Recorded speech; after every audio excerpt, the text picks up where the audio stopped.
Hi, everybody. I am Tommy, and you are on the lifeboat. And you know what? I don't want to hear it because I'm still at least like 9 minutes early. Happy birthday, Lisa Trimble. Didn't realize it was your birthday. Happy birthday. Ooh, that's hot. All right, so the stream started early when the Maine Coon cat decided that she would walk across the laptop, which is one of those things that cats do, and she has just crossed the 10-pound mark. She is a very big kitty. She's grown so fast. Today she is 7 months old exactly, and over 10 pounds. She's now bigger than Squirrel Nut Zipper, which is cool. All right, now let's get into this so we don't bury the lead for the people that are just showing up. The Diddy thing. It's been a long time, right? We've been talking about this now for how long? But this case evolves, right? I'd be the first to tell you that this case evolves. And we got some really wild stuff now that's going on in the Diddy case. One of the things is that children are now involved. It's now official that there are going to be people that, hey, Clifton, there are going to be people that they talk about who are underage. And this is going to make it very, very difficult for the Diddy defense team. And I guess they don't really have a defense team. Like, they've got a lot of people hired, but they're looking currently for an entire plethora of women to help represent Diddy. And that makes a lot of sense. You can't really judge that. I mean, that doesn't make the guy a sleazebag more or less than anyone else. If you're going into this kind of a case, it would serve you well to be represented by women instead of men, especially because you're going to have to cross-examine victims. And a lot of these victims are going to be women. And when a guy cross-examines women, it just looks awful. It's never a good look no matter what. So they're trying to find a whole new team. And Just Jones says, I thought there would be kids, but I hope not. Yeah, I think that's kind of how everybody the B lady says we can get together and represent Diddy. Now, here's the deal on this one. Honestly, it's funny. Jay-Z's attorney wanted to step in and try to help. There were a couple of different people that have wanted to step in. And I don't know. There are people out there that feel like maybe Sean Carter put the kibosh on it. I'm not exactly sure how if that's true or not, or how that would work. However, what I can tell you is this. They went into court today and they said, Your Honor, Subramanian, we need a 2-month extension, right? We're not going to be able to pull this off in the next 2 months, right? How long have we been talking about this? There are 90 plus terabytes of information. And a lot of the charges against Sean Combs, like him or hate him, a lot of the charges against him have just popped up in the last 14 days. And we're talking about going to court in weeks, right?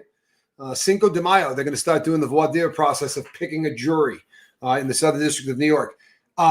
So it's kind of, it's not a shocker. And we have been talking on the Lifeboat for a long time. And I said, that right before the case, right before they actually go to trial, for a lot of people is going to be the most boring part of this entire thing.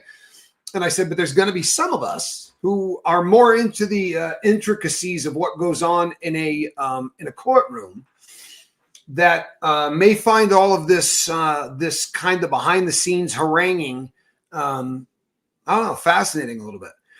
And I used the analogy of these guys playing chicken, because the prosecution, I mean, are they ready? Who knows? Can anybody really go through that much information?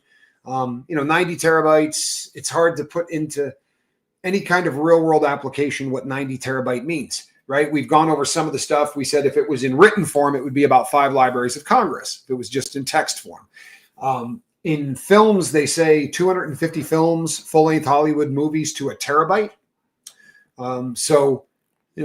90 terabytes plus, that's a lot of information. Did the prosecution go through everything? Well, they probably could, right? Because the prosecution has at their disposal a private investigative firm that we call the Federal Bureau of Investigation, right? If you Diddy, you got to hire private investigators. If you're the feds, you can just call on the FBI, and you've got FBI in every one of the states of the union. It becomes very easy to track down leads and to do things. You also can fill rooms full of people to go over and pour over all of this digital evidence.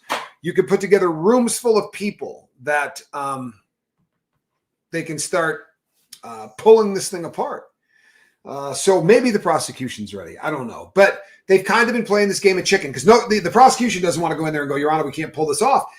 Diddy's team, the defense, has a constitutional right to a speedy trial. And I think everybody involved is a little pissed off that he exercised those constitutional rights, right? It's a pain for all parties involved to try to pull this off this fast. If you've ever been in the federal system, if you go in and you say to your lawyer the day you get arrested, I want to get to prison as fast as possible. I will plead guilty now, right? I just want to get this thing over. You're not going to leave that jail for probably 12 months. So considering he got arrested in second week in September, this is a very, very fast turnaround to get somebody, especially this big a case, into trial. Happy Easter to you too, my friend. Thank you. This is a very, very quick turnaround. Unreasonably so, right? It's an unreasonably quick turnaround. But the defense has now come to the realization that there's no way they can pull this off. And if you want to be open-minded about this and look at it from the defense's point of view, you just got the last superseding indictments, today, right? I mean, you knew about them, but now they're the arraignments and all that. Everything is just coming to a head. It's literally within the last couple of weeks, all of these brand new developments, especially the last witness. It creates an entire new shitstorm that you're going to have to go wading through. So they say to the judge, hey, how about a couple of months extension? How about if we just carry this out to, say, July? And Subramanian said, no. Yeah, no. And I think what happens is you get people that say, yeah, there are more superseding indictments coming, to be sure. There are at least several more. And it's frightening. Honestly, it's frightening to me. This guy's a dirtbag. He's going to go to prison. There's enough people ready to testify against him. He's going to go to prison. I'd have been a lot happier if they gave the guy a couple of months to get his case in order. Because I'll tell you something. You have to realize that Subramanian is in there and he's sitting on the bench. And I'm no legal expert, people. I'm a damn hack. But from a logical standpoint, if this goes into an appellate court, like Diddy gets convicted, which we all kind of assume he's going to, right? He's still innocent until proven guilty and all that jazz. But let's say he gets proven guilty. He's going to appeal and he's got a lot of money. He's going to start trying to pick apart appellate issues, things that he can appeal on. And I promise you, the first one is going to be, I wasn't given enough time. Now, the cynics are going to go, hey, you're the one that screamed for a speedy trial. But when you screamed for a speedy trial, you thought you had 6 charges. You thought there was a couple of witnesses or whatever. Even since the Enterprise letter has come down, they have just been slamming him with new charges and new witness lists and such. And as I said in the beginning, this is exactly what they're trying to do. And it's what you're supposed to do, right? We can't be pissed at them about this. The prosecution wants to string them along as long as they possibly can and give them their case in chief as late in the game as possible, or as late as you can without getting in trouble with the judge, right? You don't want to give them a year to work on the case if you can avoid it. And since they're pushing for a speedy trial, Diddy's going to get a couple of months to pull this together. Now, there's a lot of people who report as if it is fact that his last attorney, Anthony Rico, left because he didn't think that they could be prepared to go to trial when the time came. I have no idea whether or not that's true or not. And no one else does either. I'm not trying to be disrespectful to people with sources and all that stuff, but Rico is a guy that has worked with a lot of really famous people. He's got a great reputation, and they don't talk about things that they discuss with clients, right? That lawyer-client privilege stuff is sacrosanct among people that do that for a living. They take that wicked seriously, and I don't think Anthony Rico's out there telling people, "Ah, here's why I bailed." I just don't see it. Maybe I'm wrong. Wouldn't be the first time. Wouldn't be the first time. Okay, so this game of chicken they've been playing. Now they go in there and they say, hey, we're not going to pull this off, Your Honor.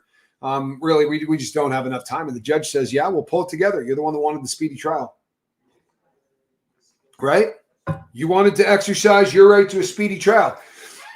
And we talked about it right from the beginning. This is rolling the dice. From a legal standpoint, this is massively rolling the dice. Because, yeah, you're restricting how long the prosecution has to put together an airtight prosecution. And the cynic in me says, if you got, 200 or 300 victims, the faster you can get into trial, the better a chance you got of them not finding all of those people and having time to depose all of those people, right? That's the cynic in me. That doesn't necessarily mean that that's the truth either.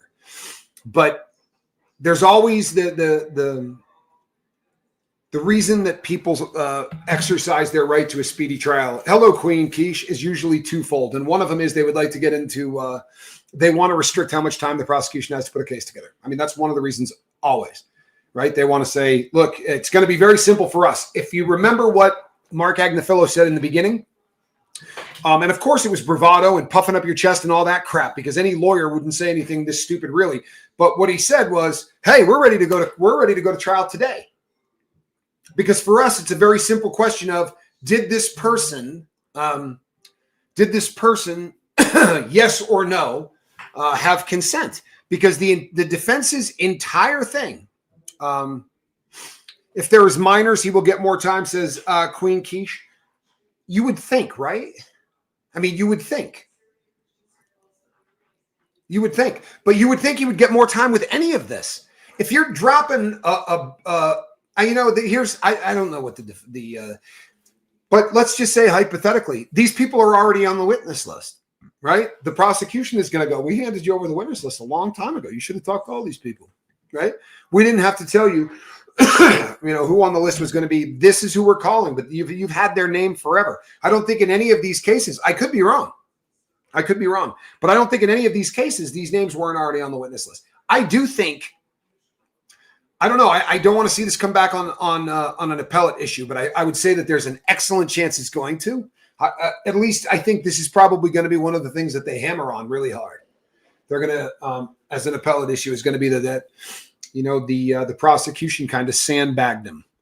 You push for a speedy trial, you're rolling the dice. However, is it underhanded to drop this shit 2 weeks or 3 weeks before showtime?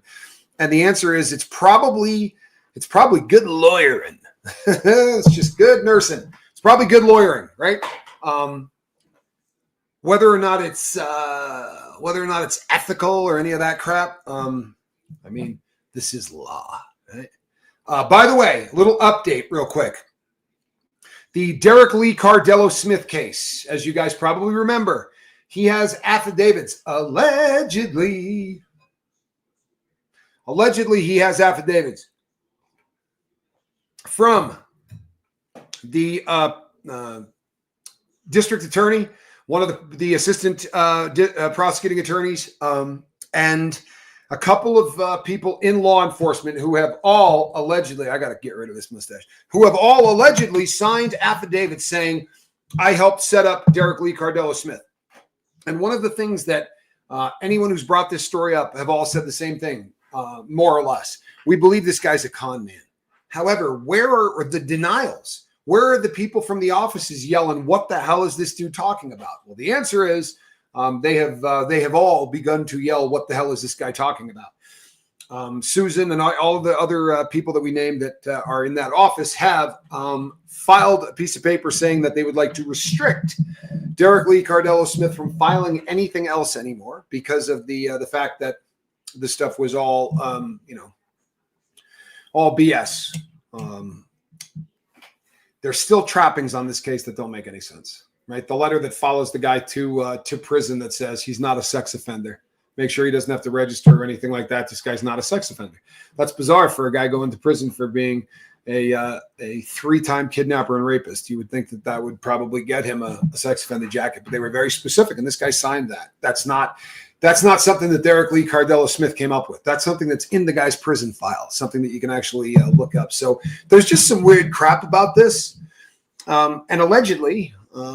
There are some people pretty well tied to Diddy who say that Diddy went out and visited this guy.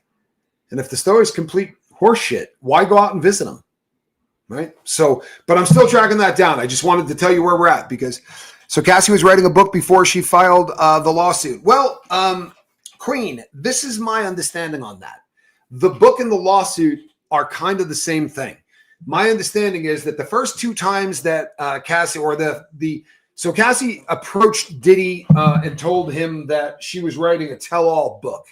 and he offered her a very small amount of money. The word was 3 million, 1.5. It's a very small amount of money, allegedly. And then all of a sudden, he kind of laughs her out of the picture. When she comes back the next time, she's very well organized, and she's being represented by a law firm that's kind of the Babe Ruth of the Me Too movement law firms, right? These are people that know exactly how to handle and move forward with these kind of cases. And when Cassie came to Diddy the next time, as opposed to having the book had been put into the form that we saw it in, that lawsuit, that even lawyers at the time said, this didn't read like a lawsuit. It read like a prosecution. It read like what a prosecutor would do. It was very much by the book, boom, boom, boom, and here's stuff to back it up. Here are some photos. Here's this. And I think that's the case. And that's why the first time he laughed at her about having written a book, and the second time he paid her, what, 30 or 35 million, depending on who you believe. Are you surprised there's no co-conspirators? I think we're still going to see the co-conspirators. We're absolutely still going to see the co-conspirators. They do not need to be charged at the same moment that he does. In fact, it's it won't be a shocker at all if after this case you're going to have people, I would assume, right? Maybe I'm an idiot, folks. Maybe I've just completely lost my touch. But my gut tells me we're going to see a lot of people testify against Diddy who worked for him. There are going to be some witnesses who are on the payroll of Sean Diddy Combs. These are going to be people who are testifying against him in a deal to not get a lot of time, because all of the people that helped facilitate this are going to be charged. I guarantee you they are. Now, they're going to be charged to a lesser or a greater degree, depending on the cooperation that they render after they're approached by the government. Because what's going to end up happening, to be sure, let's just use somebody, and we don't know, right, that she's done anything, but let's say Christina Karam, let's say KK. She comes walking into court one day and says, let me tell you how I found women for him to do this to, right? Now, if she were to come into court, now we don't know that that's going to happen. This is hypothetical. But if she were to parade into court and say that, it's going to bury Diddy, right? You'd have to give her a hell of a deal. Right? If she confesses to actually going out and helping find women for him, that could get you a very long prison sentence. You're going to have some hell of a kind of deal set up. But I would imagine that there's a lot of people that will not be able to avoid prosecution. We don't know how many of the civil lawsuits are bullshit. There's just no way to know. But let's just say that 10% of them, right, are real, or 20% of them are real, whatever. There's a recurring theme. And one of the recurring themes in almost every one of these lawsuits is what? Is that there were bodyguards and there were entourage and there were hangers-on standing within, right, eyesight, ear hustling distance from these people when these things were going on. That would lead me to believe that there's a lot of people that are going to be charged. Know what I mean? I don't think that there's any chance, and I know that it's become a really popular joke. I've heard two different comedians say from the front of the room, Diddy's in so much trouble, they're charging him with a RICO case, a conspiracy case alone. It's not rare, right, that you would charge the head of the pimple, and then as soon as that case is over, right, you don't want to telegraph all of the people that you're cutting deals with and what you're going to, so they just got a witness list of a crap load of people on it. Right? No, here's one of the other things. There's been a lot of talk over the last few days about the witness list and whether or not these people are going to be testifying as Jane and John Doe's, or they're going to be testifying under their real names. And I see a lot of people making videos about this, talking about how you've got the right to face your accuser. You do understand that they know who these people are. They're not saying to Diddy's legal team, hey, this woman is a Jane Doe. They're saying this woman's name is such and such, right? But we're going to treat her as a Jane Doe. And what that means is the sketch artist isn't going to draw her, right? The press isn't going to go, yeah, her real name is Karen Medley or whatever, They're not going to do that. They're going to protect the person's identity. It doesn't mean that the defense doesn't know who they are. The reason the defense is fighting so badly to force them to to not have the protection of anonymity is because they feel, in theory, that these people are less bold if you force them to say, this is who I am and this is what I'm accusing Diddy of, that they may be less likely to do it under their own name. That's one theory. Now, the cynical people in the room will say, well, how many times has this guy already been busted for trying to influence witness lists and do things of this nature, right? We don't know. Hey, Jim Webster, good to see you, my brother. It's always an honor. One of my closest living friends, people. But, that's right. There's still a few out there.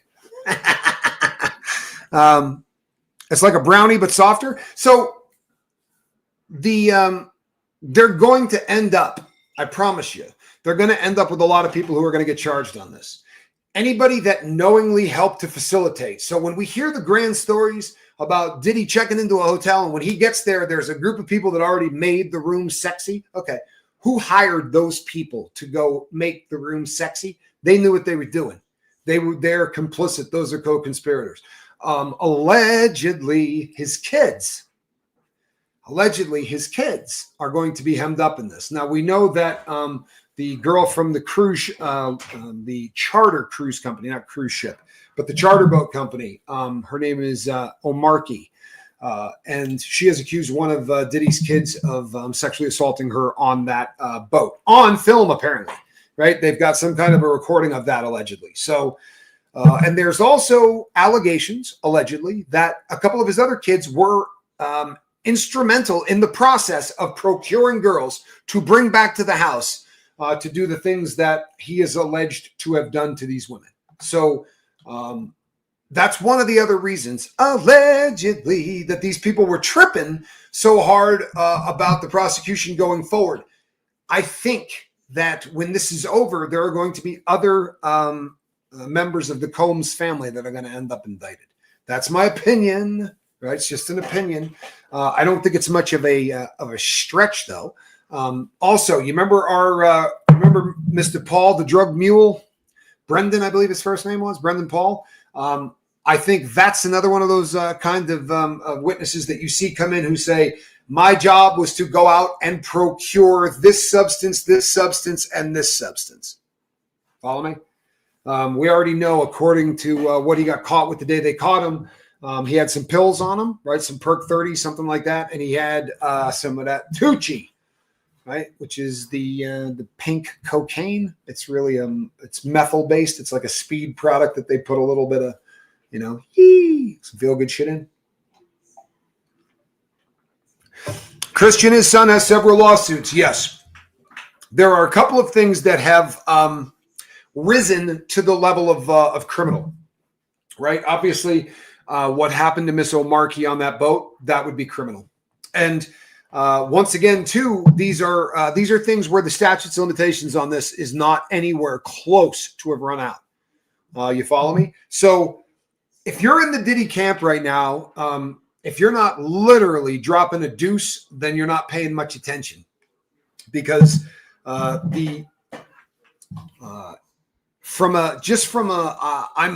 a pimp lawyer for a living standpoint, it had to be very, very difficult for Agnifilo to be ready to go into court and say, yeah, we need more time, I can't pull this off. And then to have Subramanian go, no, you waited way too long to do this, right? None of this 11th hour BS. You should have brought this to me a long time ago if you had intended on doing this. Lisa Miller, I am still intending to head out there for the trial. Not exactly sure if I'm going to catch all of the trial, but I will absolutely be out there for part of it, to be sure. I'm also heading to see my friend Jim here shortly. Going to be doing a little traveling in the next little bit. Part of the fun of my new life, you see. But yes, I absolutely. That's going to be one of those events that I would be remiss if I didn't catch it. Besides, if you don't go to the first one, you're not going to be able to say you went to all of them.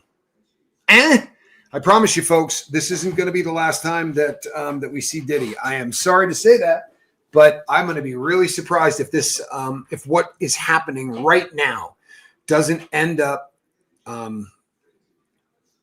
doesn't end up popping back up on an appeal. Here's a great question from Rick.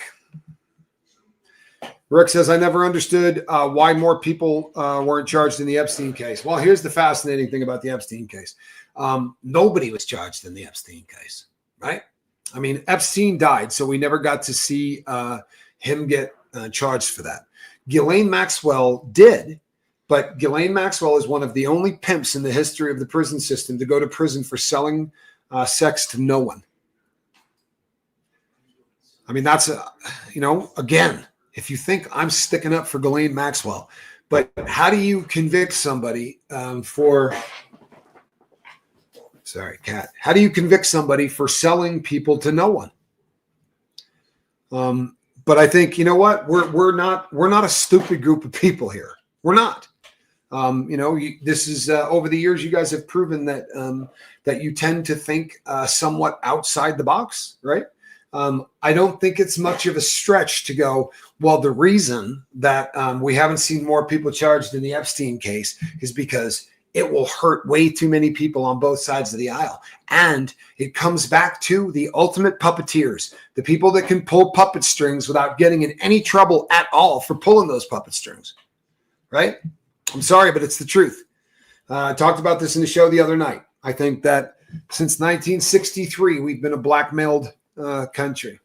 And I think that the Epstein deal was just another espionage operation run against the United States of America to use the most reprehensible and disgusting weapon that you could possibly use to bring politicians and businessmen and powerful individuals under heel, right? Get dirt on people, and you can get them to do whatever you want. You can get them to vote whatever the way you want, anything you want to do, man. But it's kind of how it works, man. Right? Kind of how it works. But I don't think we're done. I don't know that we're done with the Epstein case. I mean, I don't know. I don't think we're going to see. I don't think we're going to see massive prosecutions. And to be really honest, I think it's probably what federal opioid. What is a federal opioid? You brain dead anyway. Simple extortion, says Jim Webster, and that's kind of where we're at. I mean, if you look at it logically. And this has been going on since the dawn of man. And sadly, folks, this is a business model that people are using in the music game. And it's been going on in music since the dawn of man. If you take a little time to Google, everybody knows sort of the payola scandal, right? Where very powerful people in the music industry were paying off DJs in order to play music. Well, Clive Davis got hemmed up in a payola scandal where he was paying off DJs, primarily black DJs, with drugs and with sex, and was using all of those payouts in a blackmail scheme. And it just makes you wonder if it just wasn't handed down to Diddy with a big gift wrapped bow on the top of it, right? Here's how I did it. Now you do it. If you watch the documentary, The Making of a Bad Boy, everybody talks about how Clive Davis came in and handed Diddy a check for, what was it, 60 million, right? 60 million dollars, and said, all right, go nuts. Well, this was his boy toy, right? This was a guy that he had been abusing by all accounts, right? Or at least having a relationship with. He was the toy. And Diddy just, he learned and he continued it, or at least that's the allegations. Of course, Diddy denies all of this and will continue to, at least until what? I guess May, right? Cinco de Mayo is coming fast, folks. And Mr. Combs is really running out of time. Right. I do believe we're going to see this get called back up. I do believe that this is something that we're going to see on an appeal because there's not enough time for them. It's absolutely ridiculous to think that somebody could get prepared for a case of this magnitude in this short a period of time. I mean, it's stupid. But they played the card, right? They were the ones that walked into court and said, we want our speedy trial. We have a constitutional right to a speedy trial, and damn it, we want one. They're the ones that forced that timetable, right? Forced everybody to fall into line so that they could get this wrapped around in under a year, in court, under a year, picking a jury. I'm telling you, folks, do a little research on the feds. That does not happen. That doesn't happen.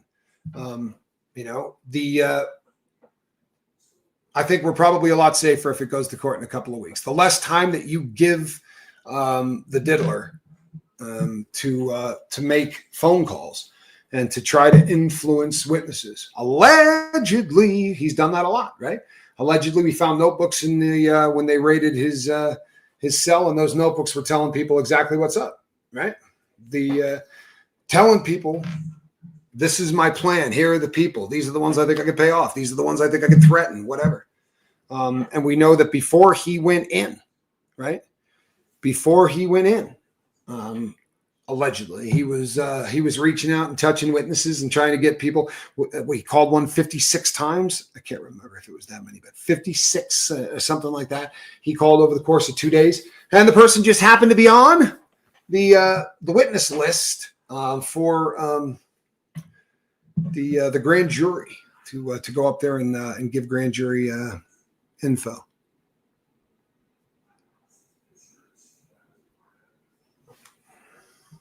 The tramp stamps, that is a really fantastic name for a band. I'm sorry.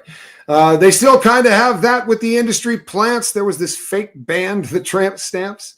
They pushed on TikTok, but everybody just made fun of them and they broke up. You see, I'm tragically unhip. Elated Sparkle. I've actually never gone on TikTok. Made too many videos about them. The algorithm that runs it scares the crap out of me.